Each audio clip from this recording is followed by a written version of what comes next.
Selamat datang di Alur Donghua.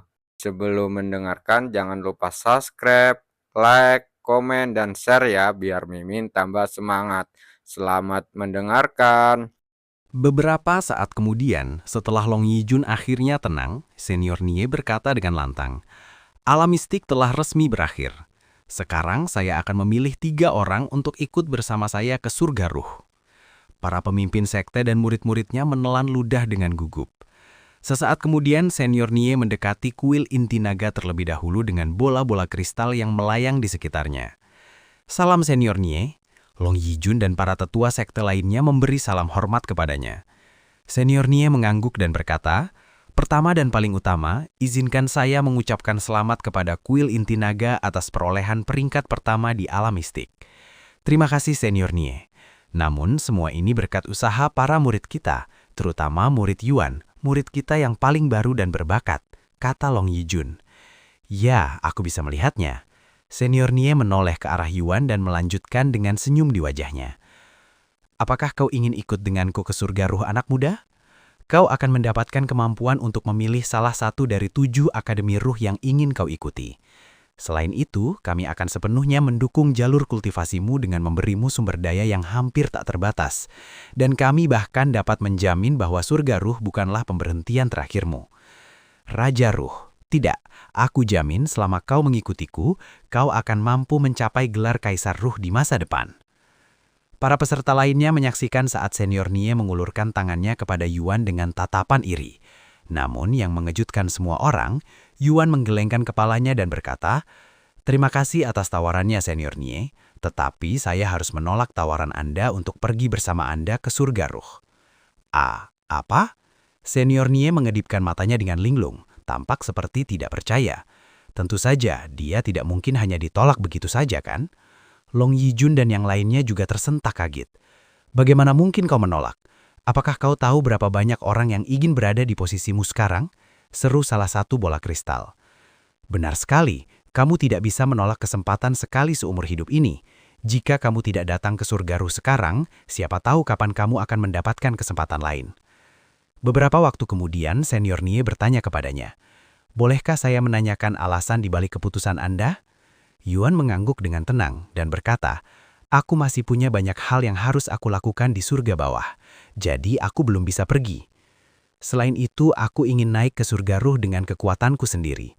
Bagaimanapun juga, aku akan menantang tangga menuju surga." "Tangga menuju surga? Sekalipun kau seorang jenius yang menentang surga, tidak ada jaminan kau akan menaiki tangga itu," kata salah satu bola kristal.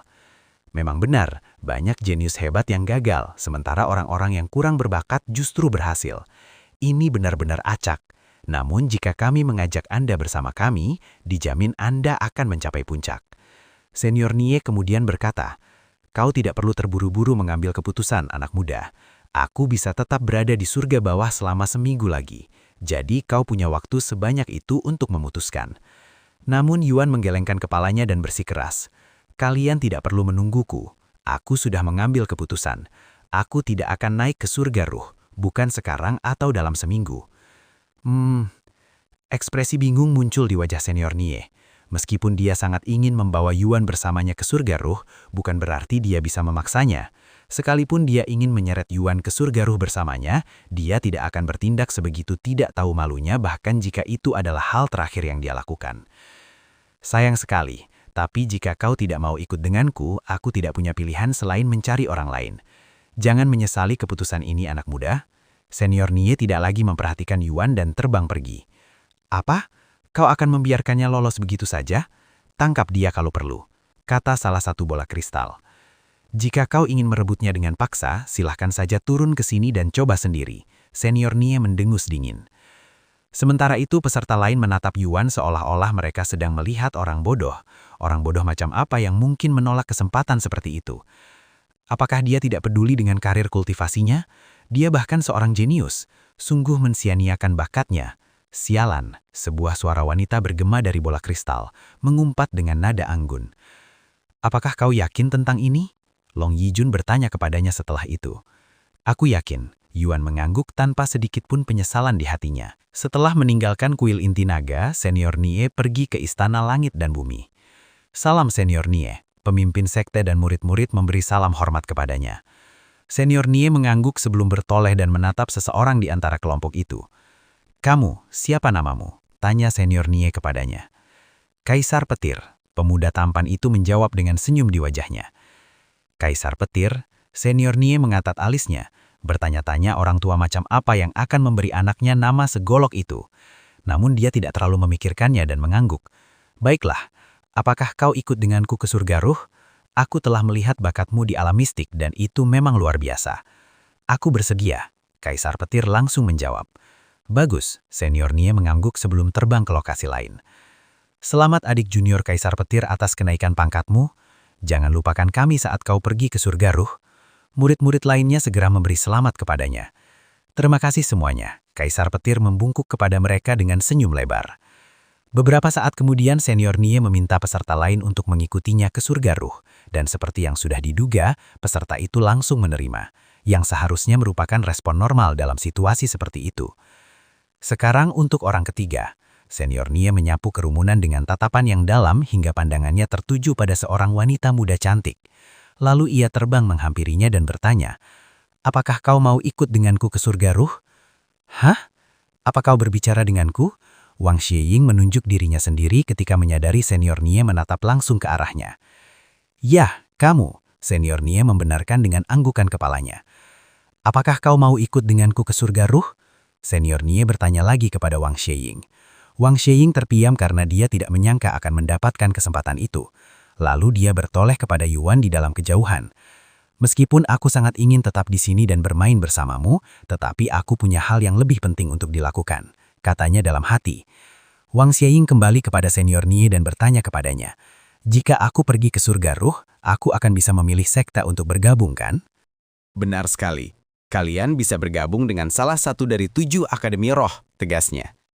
Lalu, dari 7 akademi roh ini, apakah ada yang berfokus pada bidang kedokteran? Senior Nie mengangguk dan berkata, sepertinya kau akan memiliki murid baru tetuamu. Salah satu bola kristal kemudian berbicara. Akademi Penyembuhan Rohku adalah sekte pengobatan terkemuka di surga roh yang memiliki lebih dari 10.000 murid alkemi dan 1.000 master alkemi. Jika Anda ingin bergabung dengan sekte saya, Anda harus mahir dan bersemangat di bidang pengobatan. Aku ingin bergabung, kata Wang Xieying dengan cepat. Bagus, tapi kau perlu tahu satu hal lagi. Meskipun kau telah diberi hak untuk bergabung dengan sekte kami, kau belum memenuhi syarat karena sekte kami agak istimewa. Jadi kau masih diharuskan mengikuti ujian murid kami. Apakah kau setuju dengan itu? Aku setuju, jawab Wang Xieying dengan cepat. Kalau begitu sudah diputuskan, sampai jumpa saat kau sampai di sini. Setelah Senior Nie memilih 3 orang yang akan mengikutinya ke surga roh, beliau berkata kepada mereka, selamat kepada semua yang telah terpilih. Saya akan memberi kalian waktu 7 hari untuk mempersiapkan keberangkatan kalian. Tak lama kemudian, Senior Nie membubarkan semua orang di sana. Namun tepat ketika para anggota sekte mulai pergi, fenomena lain terjadi di alam mistik karena orang-orang terlihat keluar dari gerbang. Apa-apaan ini? Siapa orang-orang itu? Sekte-sekte di sana merasa bingung dengan hal ini, begitu pula Senior Nie dan yang lainnya di surga roh. Orang-orang ini jelas bukan peserta, jadi mereka pastilah penduduk asli di dalam alam mistik. Hahaha, ternyata benar, kita akhirnya bisa meninggalkan alam mistik. Terima kasih kepada penguasa alam mistik yang baru. Terima kasih kepada Tuan. Orang-orang yang baru saja keluar dari alam mistik dengan cepat mulai bersukacita atas kebebasan mereka. Melihat hal ini, Senior Nie mendekati penduduk asli alam mistik tersebut dan bertanya kepada mereka apa yang sedang terjadi. Bagaimana kalian meninggalkan alam mistik? Tanya Senior Nie kepada mereka. Bagaimana bisa? Alam mistik memiliki penguasa baru, dan orang ini memutuskan untuk memberi kita kebebasan. Sekarang siapapun bisa meninggalkan alam mistik. Para penduduk asli menjelaskan kepadanya. Astaga, gumam Senior Nie dengan suara linglung. Siapakah sebenarnya penguasa baru alam mistik ini? Dan mengapa dia melakukan perubahan yang mungkin akan mempengaruhi dunia? Sebenarnya aku bisa memikirkan satu orang. Senior Nie teringat Yuan yang entah bagaimana berhasil membuka pagoda mistik, tapi dia tidak memiliki bukti konkret bahwa dialah penguasa alam mistik yang baru. Setelah menjawab semua pertanyaan Senior Nie, penduduk asli alam mistik meninggalkan tempat kejadian dan berpencar di sekitar langit bawah. Beberapa saat kemudian, Long Yujun berkata kepada yang lain, "Kita akan kembali ke kuil inti naga." Yuan segera berkata, "Tunggu sebentar, saya ingin berbicara dengan teman saya untuk terakhir kalinya sebelum dia pergi." Long Yujun mengangguk. Yuan lalu mendekati Wang Shiwing dan berkata kepadanya, "Selamat atas kenaikan pangkatmu." "Haha, semua ini berkat kamu, Yuan," kata Wang Shiwing dengan senyum cerah di wajahnya. "Sayangnya, ini berarti kita tidak bisa bermain bersama untuk sementara waktu, tapi aku pasti akan pergi ke surga roh di masa depan. Jadi mari kita bermain lagi nanti," kata Yuan kepadanya sambil mengulurkan tangannya. Wang Shiwing menjabat tangannya dan mengangguk. "Iya, aku akan menemuimu di surga roh." Beberapa waktu kemudian, Wang Shiwing meninggalkan tempat kejadian bersama sektenya dan Yuan kembali kepada yang lain. "Kita akan kembali ke sekte sekarang," kata Long Yijun. Dan yang lainnya mengeluarkan harta karun terbang mereka. "Kita sebenarnya tidak punya cukup tempat untuk semua orang di sini," kata El Tua Shuang. "Kita bicara nanti, Tuan Muda," kata Feng Yuxiang kepadanya sebelum berubah menjadi bola api kecil dan masuk ke dalam tubuhnya. Xiao Hua juga mengenakan kalungnya tak lama kemudian. Yang lain kemudian menatap Lan Yingying, bertanya-tanya apakah dia akan melakukan hal yang serupa. "Apakah kau juga ingin masuk ke dalam tubuhku?" Yuan bertanya kepadanya, memikirkan bahwa dia juga memiliki kemampuan itu. Namun Lan Yingying menggelengkan kepalanya dan berkata, "Aku tidak tahu bagaimana caranya. Ini yang terbaik yang bisa aku lakukan." Lalu dia berubah menjadi wujud ularnya, namun wujud itu berbeda dari wujud biasanya. Berbeda dari wujud binatang buasnya yang besar, Lan Yingying telah berubah menjadi ular kecil dan ramping sebelum melilit pergelangan Yuan menjadi semacam gelang. "Wow!" gumam El Tua Shuang dengan suara linglung, karena dia belum pernah melihat hal seperti ini sebelumnya. "Apakah kita sudah siap berangkat?" Long Yijun bertanya kepada mereka beberapa saat kemudian.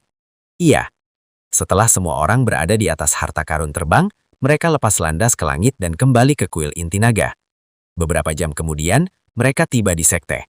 "Kalian 3 orang bisa kembali ke tempat tinggal masing-masing untuk beristirahat. Kita akan menghubungi kalian lagi dalam 3 hari, kata Long Yijun kepada murid-murid. "Baik, ketua sekte."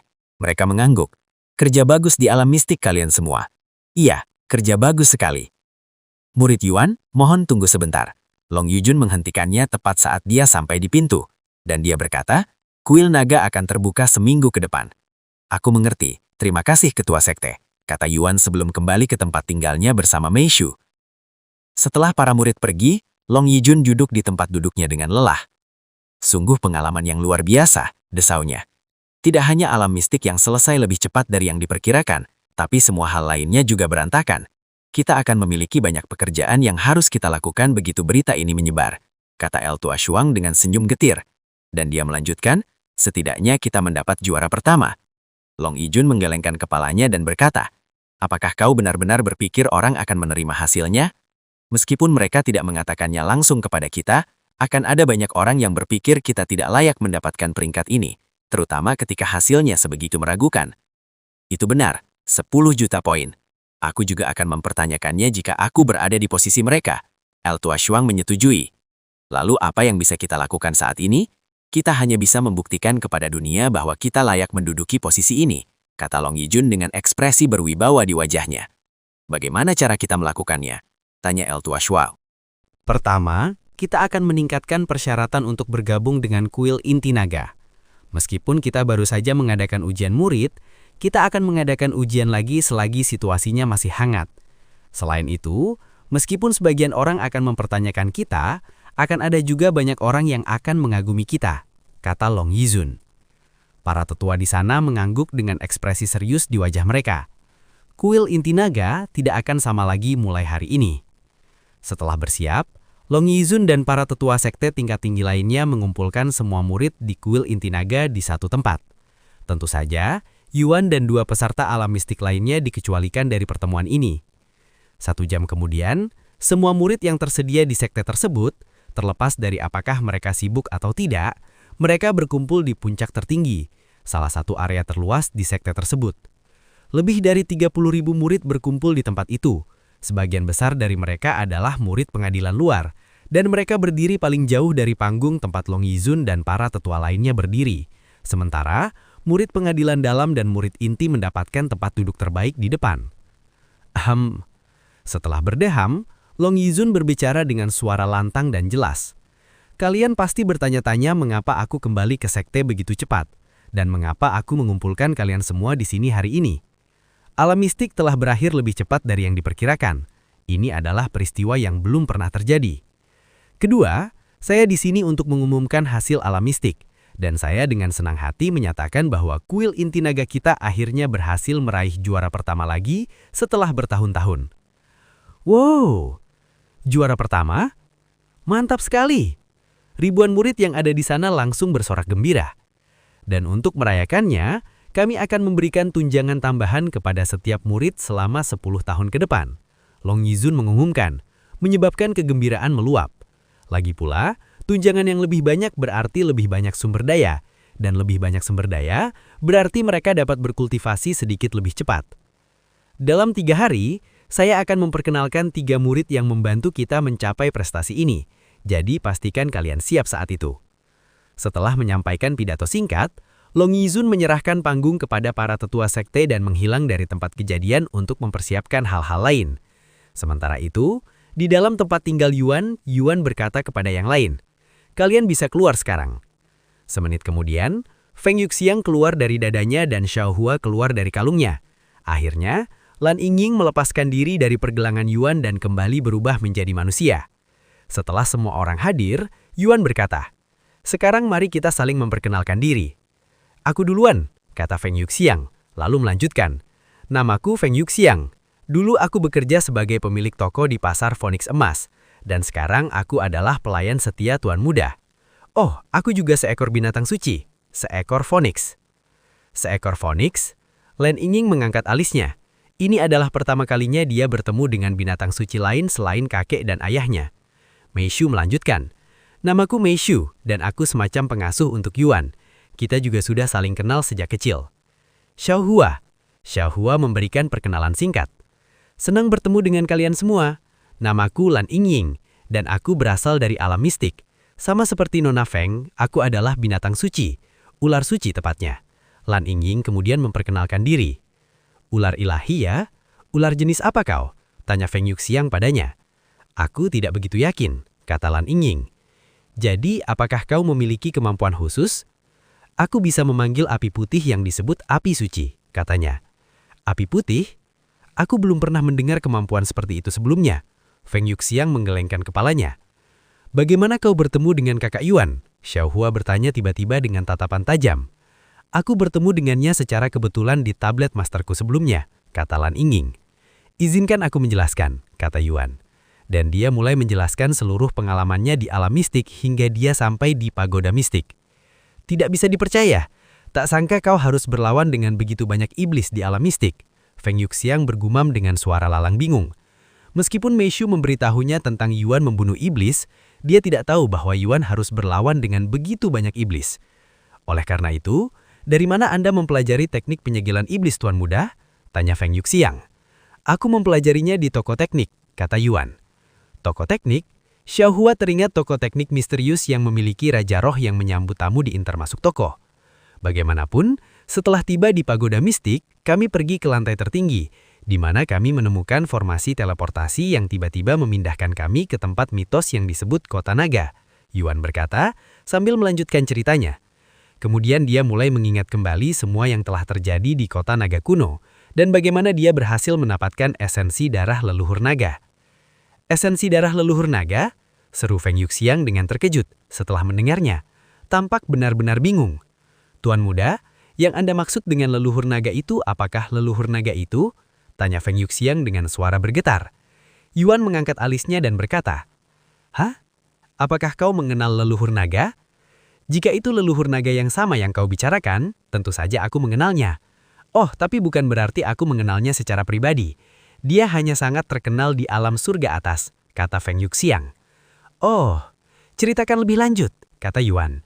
Matanya penuh minat. Feng Yuxiang mengangguk dan berkata, "Leluhur naga adalah salah satu binatang suci tertua yang ada sejak zaman primordial, zaman terawal yang diketahui. Dan leluhur naga telah membangun banyak kerajaan dan keluarga kuat di seluruh 9 langit. Dia sangat kuat dan terkenal, sehingga banyak orang memuja leluhur naga sebagai dewa mereka. Banyak keluarga di seluruh 9 langit, Kurasa itu leluhur naga yang sama, karena itulah yang dikatakan keluarga Raja Lipun padaku. Ya ampun, kau benar-benar mendapatkan esensi darah leluhur naga. Bukan hanya darahnya, tapi inti darahnya. Ini adalah harta karun yang tak ternilai bahkan di surga teratas, Tuan Muda. Aku yakin para dewa pun akan memulai perang untuk mendapatkannya. Apa perbedaan antara darah biasa dan esensi darah? Tanya Yuan padanya. Darah Phoenix yang kuberikan padamu dianggap sebagai darah biasa, karena aku dapat memberikannya dengan cukup mudah. Namun, esensi darah membutuhkan usaha yang melelahkan dan umur panjang individu untuk menciptakannya. Hah? Apakah itu berarti nyawamu akan diambil? Mata Yuan membelalak. Benar sekali. Feng Yuxiang mengangguk, dan dia melanjutkan. Esensi darah mengharuskan seseorang untuk mengorbankan umur panjang mereka, dan bagi kultivator, umur panjang mereka sangat penting, dan bahkan hampir sakral. Jadi Anda bisa membayangkan mengapa esensi darah sangat langka. Bahkan para dewa sejati yang memiliki umur panjang tak terbatas pun tidak akan menciptakan esensi darah sembarangan, karena hal itu dapat mempengaruhi kultivasi mereka, dan itu akan menjadi bencana bahkan jika mereka kehilangan satu level saja. Begitu, gumam Yuan. Ini membuatku bertanya-tanya, mengapa leluhur naga mengambil resiko sebesar itu untuk menciptakan inti darahnya? Feng Yuxiang merenung. Setelah hening sejenak, Yuan bertanya, haruskah aku mengonsumsi esensi darah? Feng Yuxiang seketika menghentikan lamunannya dan menatapnya dengan mata lebar. Tentu tidak, serunya lantang, mengejutkan semua orang di ruangan itu. Maafkan aku karena membentakmu seperti itu, Tuan Muda, tetapi kau tidak boleh mengonsumsi inti darah, karena tubuhmu tidak mampu menanganinya. Leluhur naga adalah makhluk seperti dewa di puncak dunia kultivasi, dan inti darahnya jelas mengandung energi yang sangat besar. Itu seperti semut yang mencoba meminum semua air di lautan, kata Feng Yuxiang. Sebenarnya, bolehkah saya melihat esensi darah? Yuan mengangguk dan mengambil cincin ruang naganya sebelum mengeluarkan botol itu dan menunjukkannya padanya. Feng Yuxiang menyipitkan matanya melihat setetes darah itu dengan ekspresi berpikir di wajahnya yang serius. Setelah hening sejenak, dia berbicara. Meskipun kau memiliki bakat luar biasa, sebaiknya kau jangan mengonsumsi esensi darah ini sampai kau setidaknya menjadi Kaisar Roh, Tuan Muda, karena itu pasti akan membunuhmu dalam sekejap. Kaisar Roh, inti darahnya sekuat itu. Rahang Yuan ternganga. Berapa lama waktu yang dibutuhkan baginya untuk mencapai ranah Kaisar Roh? Dia tidak bisa membayangkannya. Tuan Muda, esensi darah ini berasal dari makhluk seperti dewa yang telah mencapai puncak kultivasi. Ini bukan sesuatu yang bisa dikonsumsi oleh seorang Master Roh biasa. Dan menyuruh kau mengonsumsinya di tingkat Kaisar Roh saja sudah sangat berbahaya dan hampir bunuh diri. Saya mengerti, Yuan mengangguk. Namun ada metode yang dapat Anda gunakan untuk mengonsumsi esensi darah leluhur naga tanpa menunggu hingga menjadi Kaisar Roh. Dan itu mengharuskan Anda untuk mengencarkan esensi darah hingga cukup lemah untuk dikonsumsi. Tentu saja, metode ini tidak disarankan karena akan sangat melemahkan efek esensi darah. Tidak apa-apa, aku akan menunggu sampai aku menjadi Kaisar Roh, Alaping Yuan kata. Lagi pula tujuannya bermain game ini bukanlah untuk terburu-buru mencapai puncak secepat mungkin. Setelah selesai menceritakan pengalamannya di alam mistik kepada yang lain, Xiao Hoa bertanya kepadanya, Kakak Yuan, apa rencanamu sekarang? Aku akan masuk kuil naga sebelum meninggalkan sekte dan menjelajahi surga bawah lebih jauh. Setelah itu, aku akan menaiki tangga menuju surga. Baik, Xiao Hoa mengangguk. Yuan lalu menoleh ke arah Meishu dan bertanya, bagaimana denganmu? Kapan kamu ingin mulai berkultivasi? Kapanpun kurasa, jawab Meishu dengan santai, karena dia tidak memiliki motivasi nyata untuk menjadi seorang kultivator. Beberapa saat kemudian, Yuan berkata, karena aku tidak bisa mengonsumsi esensi darah sekarang, Bagaimana dengan Intimobot ini? Aku sudah makan satu jadi aku tahu, itu bukan masalah. Kemudian dia menunjukkan mereka 2 Intimobot yang diberikan kakek Lan kepadanya. Intimobot, ini akan menghasilkan banyak uang jika Anda menjualnya Tuan Muda. Jika toko saya masih buka, saya pasti akan menaruh Intimobot ini di lantai teratas. Saya tidak butuh uang, jadi aku akan menyimpannya untuk sementara, kata Yuan. Feng Yuxiang melihat Intimobot itu dengan ekspresi berpikir di wajahnya yang serius. Setelah hening sejenak, dia berbicara. Meskipun kau ingin mengonsumsinya seperti inti monster, aku hanya menyarankan mengonsumsi yang itu. Feng Yuxiang menunjuk ke inti bobot itu di tengah, lalu dia melanjutkan. Kamu akan mencapai tingkat Grandmaster Roh jika mengonsumsi yang itu. Tetapi jika kau mengonsumsi yang lain, kamu akan beresiko menembus ke tingkat Tuan Roh yang akan memaksamu untuk naik ke surga berikutnya. Karena hanya Grandmaster Roh yang diizinkan di surga bawah, dengan beberapa pengecualian seperti Xiaohua. Begitu. Kalau begitu aku akan mengonsumsi yang lebih lemah dulu untuk menembus ke tingkat Grandmaster Roh, kata Yuan, sebelum mengambil inti bobot itu dan melemparkannya ke dalam mulutnya. Xiaohua dan Feng Yuxiang hampir terkena serangan jantung saat melihat tindakannya yang tiba-tiba, karena ini pertama kalinya mereka melihat seseorang makan inti bobot dan mereka tidak siap menghadapinya. Fisik pemurnian surga telah diaktifkan, energi telah diserap dari inti bobot. Anda telah menyerap cukup energi untuk mencapai terobosan. Anda telah mencapai tingkat pertama Grandmaster Roh. Semua status bertambah 25.000. Tubuh Anda telah membersihkan kotoran dari inti bobot. Keahlian Anda, regenerasi sempurna, telah sedikit meningkat.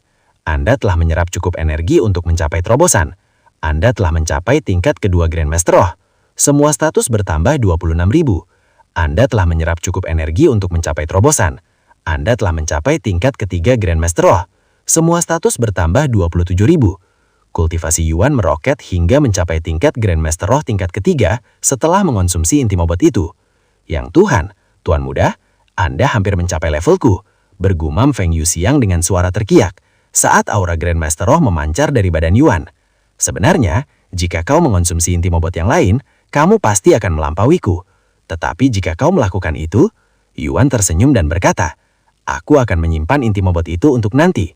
Jadi kau tidak perlu khawatir tentang kenaikan ke surga.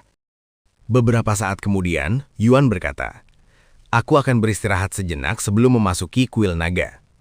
Istirahatlah yang cukup, Kakak Yuan.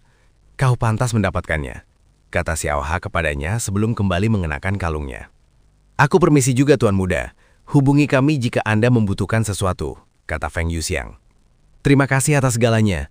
Saya menantikan untuk bekerja untuk Anda, Tuan. Beristirahatlah dengan tenang, Lan Yingying berkata sambil mengubah dirinya menjadi gelang di pergelangan tangannya. Apa yang harus kita lakukan sekarang? Tanya Meishu kepadanya. Kita bisa keluar dari sistem untuk hari ini, katanya. Oke, aku akan mulai menyiapkan makan malam, kata Meishu sebelum keluar dari permainan. Yuan mengikutinya dan segera keluar dari akunnya setelah itu. Di dunia nyata, Yuan terus meningkatkan kultivasinya. Meskipun ia sempat beristirahat sejenak untuk fokus pada alam mistik, kemajuannya tidak terlalu melambat dan hanya dalam satu malam, ia mengalami terobosan, mencapai prajurit roh tingkat 6. Dan dengan terobosan ini, Yuan bisa merasakan dan menggerakkan tubuhnya sedikit lebih baik. Sekarang hanya tinggal waktu. Mungkin jika aku mencapai tingkat Master Roh, aku bisa bergerak dengan normal lagi. Yuan menggunakan motivasi ini untuk membantunya berkultivasi sepanjang malam, meskipun terkadang merasa kultivasi agak membosankan karena pengulangannya. Keesokan harinya, Yuan memutuskan untuk melewatkan latihan kultivasi daring dan melanjutkan peningkatan kultivasinya. Dan karena Yuan tidak bermain, Meishu juga beristirahat, menggunakan waktunya untuk menjelajahi internet mencari informasi lebih lanjut tentang permainan dan hal-hal lainnya. Sudah ada 5 miliar orang di forum ini. Seminggu yang lalu baru 4 miliar. Dan ini belum termasuk pemain yang tidak menggunakan forum ini. Game ini benar-benar berkembang dengan sangat pesat, gumam Meishu pada dirinya sendiri. Meskipun ia telah menyaksikan banyak game video yang menjadi populer dengan cepat, tidak ada satupun yang bisa menandingi Cultivation Online yang memiliki lebih dari setengah populasi dunia yang aktif memainkan game tersebut. Jika terus begini, seluruh dunia akan memainkan permainan ini. Meishu mulai menelusuri forum, dan benar saja, forum itu dipenuhi dengan utas tentang pemain Yuan dan alam mistik. Pemain Yuan membantai lebih dari 50 peserta sekaligus. Pemain Yuan telah memperoleh pelayan tingkat kuno. Seperti apa kira-kira rupa pelayan tingkat kuno? Klik di sini untuk mengetahuinya. Pemain Yuan menolak untuk naik ke surga roh. Pemain Yuan meraih peringkat pertama di alam mistik, mencapai 10 juta poin. Sebagian besar diskusi di forum tersebut membahas tentang pemain Yuan yang tidak mengejutkan setelah apa yang terjadi di alam mistik, salah satu peristiwa terbesar di surga bawah. Sayangnya, hanya segelintir pemain yang dapat berpartisipasi dalam acara tersebut karena keterbatasan slot. Jika tidak, alam mistik akan menjadi topik yang jauh lebih hangat. Setelah lupa waktu karena asik berselancar di internet, Meishu tersadar dari lamunannya ketika teleponnya tiba-tiba berdering. Euro? Meishu mengangkat telepon setelah melihat namanya. Euro? Meishu mengangkat telepon setelah melihat namanya. Meishu? Coba tebak. Suara Euro yang semangat terdengar dari telepon. Apa? Ayahku telah mengumumkan kepada semua pemain di perusahaan bahwa siapapun yang memenuhi syarat untuk menggunakan kecapi giok beku berhak menggunakannya, kata Euro. Apakah itu sesuatu yang patut disyukuri? Tanya Meishu. Tentu saja, ini berarti aku juga akan punya kesempatan untuk mendapatkannya, kata Euro. Tapi apakah kamu punya waktu untuk bermain game ini? Mengingat jadwalmu, ini akan sangat sulit, bahkan mungkin tidak mungkin bagimu untuk mengalahkan yang lain yang memiliki lebih banyak waktu luang, kata Meishu. Hehehe, aku simpan kabar terbaik untuk terakhir. Dengarkan baik-baik Meishu, karena popularitas dan potensi cultivation online yang sangat besar, banyak siswa dan bahkan guru yang bolos sekolah hanya untuk bermain game. Karena itu, kepala sekolah telah memutuskan untuk mempersingkat jam sekolah tahun ini. Apa? Mereka bisa melakukan itu? Gumam Meishu dengan suara bingung. Tentu saja, kepala sekolah meminta persetujuan dari semua orang tua, dan yang mengejutkanku, sebagian besar orang tua setuju karena mereka juga ingin anak-anak mereka mulai bermain game itu. Tidak bisa dipercaya, bagaimana itu bisa berhasil? Ya, sekolah akan mencoba memadatkan semua pelajaran yang seharusnya diajarkan sepanjang tahun ke dalam 1 bulan saja. Jadi mulai bulan depan, aku bisa bermain game ini dengan serius, kata Euro. Lalu dia melanjutkan, tahu tidak bagian gilanya Meishu? Sekolah kita bukanlah yang pertama melakukan ini, bahkan banyak sekolah sudah tutup karena cultivation online. Era baru permainan telah tiba, aku bisa merasakannya. Seberapa saat kemudian, Euro bertanya, apakah kakak ada di rumah sekarang? Aku ingin berbicara dengannya. Seharusnya dia ada di sini karena sedang beristirahat dari cultivation online. Aku akan pergi mengetuk pintunya sekarang, kata Meishu.